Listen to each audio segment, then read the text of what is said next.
Hi there, so this is our review of The Suicide Squad, the latest addition to the DCEU, I think. Could be not part of the DCEU, who knows. I hope the DCEU dies, really. Well, they're retconning everything, but this is the new one after the shambolic 2016 outing, which we don't really talk about much. But yeah, so James Gunn has taken the reins for this one. Got an all-star cast: Idris Elba, Margot Robbie. Come on, name all the other guys in it, man. You got Nathan Fillion in it, Joe Kinnaman, Michael Rooker. Yeah, Michael Yondu from Guardians. John Cena. John Cena. Yeah, there's a Best of the best. It's just stacked. It's like 30 at one point. So yeah, I'll listen at the bottom if I got enough space. But yeah, this has come out and it's got wide acclaim from everyone. It looks like it's done well. But let's see what these guys say on the front too. Chris first. Chris. Well, first off, disclaimer for me, I'm not a superhero movie fan by any stretch of the imagination. I didn't actually even see the original Suicide Squad, and by the sounds of things, I didn't miss much. I will say I had a huge fun with this one. I really enjoyed it, and I can see what James Gunn was trying to do in kind of that adolescent fun, violence kind of way, and he completely nails it. And it's fun. It moves quickly. I mean, it's a film that stretches over 2 hours and never feels that way. And basically, it's not afraid to have fun the whole way, and that's what I've made me really enjoy the film all in all. Yeah, I mean, it's good to know like somebody isn't really a fan of that genre, or isn't really that interested, found it. Mate, this genre is James Gunn's genre. Yeah. He basically is the father of this genre. Yeah, he got carte blanche. He's been doing this for a while. Quick summary of the film is this film obviously is not a remake. That's pretty important to say. It's like a prequel reboot. No, it's like a sequel reboot. It's Like I said, it's a starless purge of the previous one. Yeah.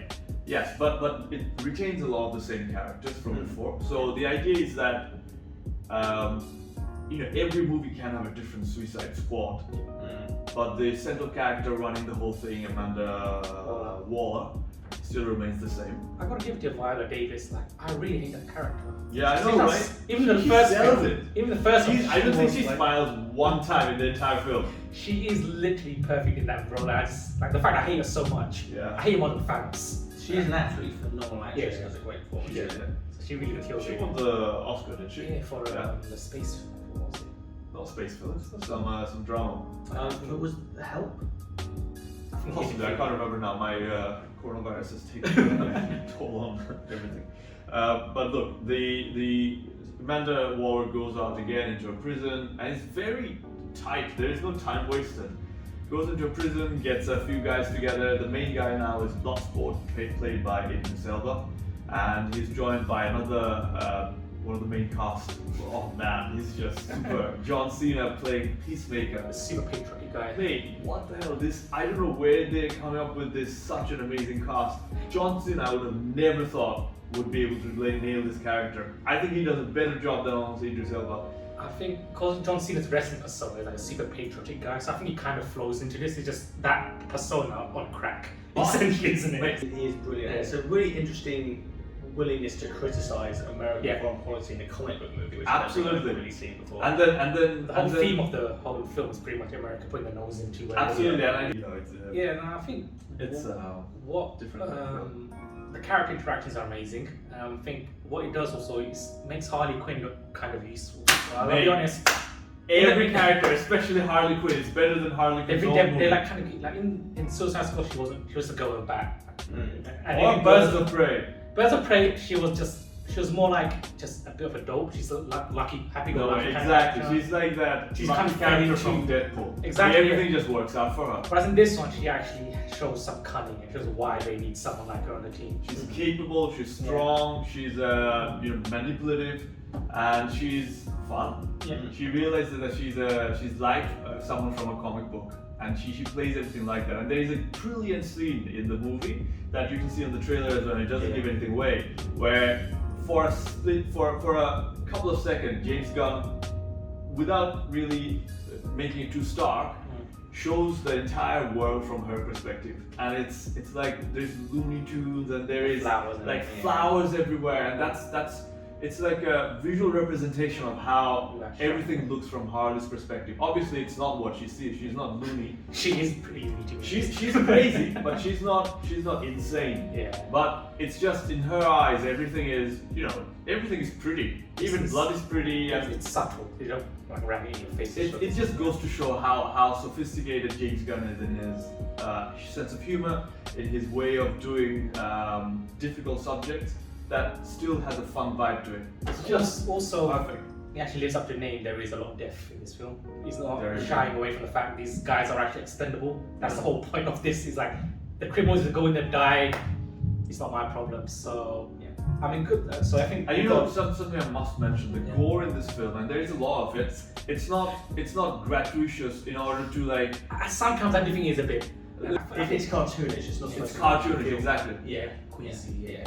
So I guess you got a lot of good things. Anything on the downsides that you wanna? There, I mean, the first 40 minutes is probably my favourite part of the film, where everything's moving so fast, there's so many unexpected twists and turns happening, but there was also some exposition that was clunky as all hell. Like what? Viola Davis's character, there's one line where Bloodsport, Idris Elba, he says, Flag, he's on the mission as well. She says, yes, you served with him in Exercise. I'm sure he's aware that where he served with him in his life. He doesn't need to be told this by Viola Davis again. It's just one of those quick, like, Fair, the audience yeah. needs to know this line. So Well, I think those throw it out there. you can't hold too much against that because they need to keep a tight film. They could have shown it through a flashback or something. Yeah. And you never experienced the original when Will Smith says to the camera, "What is this? Some kind of Suicide Squad?" So that is the benchmark of Look, this. if we're talking about that benchmark, this film is sailing over it. I'm not going to It's complain a world about that. record Yeah. I mean, from the downsides for me, I thought firstly the B plot of the whole freedom fighter arc, I just thought could have been extended or removed. Yes. The whole freedom fighter bit with Alice So Brago's they're character. invading Oh, this okay. fictional tin-bomb Yeah. dictatorship, South American country, Yeah. and that seemed to have come in and out at Yeah. will and was never really pursued. And it comes to the point where you think there's a final villain, and then there's Yeah. literally nothing but watch. I kind of forgot about when like they stormed and oh yeah, this is happening again. And like Yeah. either fully give them a development, otherwise just scrap it. I mean, there is a funny like one of the best jokes of the film is to do with the whole freedom fighter arc. So Oh, yeah. I mean when that came out, like that Possibly my favourite. mate, that was so that good. that and Milton, to my homie Milton. Oh, And finally, I thought one other thing I just was a bit down on is I think there really wasn't a clear villain. At first, it was like the shady dictatorship. Then he switched to the thinker of Peter Capaldi, let's not. who really didn't really do much. Then there's another. It's just like Mate, let's not spoil. Let's not I spoil. mean, it's not spoiled, the characters in the film, but like they're clearly portrayed as villains. But it seems like they kept on jumping between who was the main antagonist. I don't see it as a bad thing though.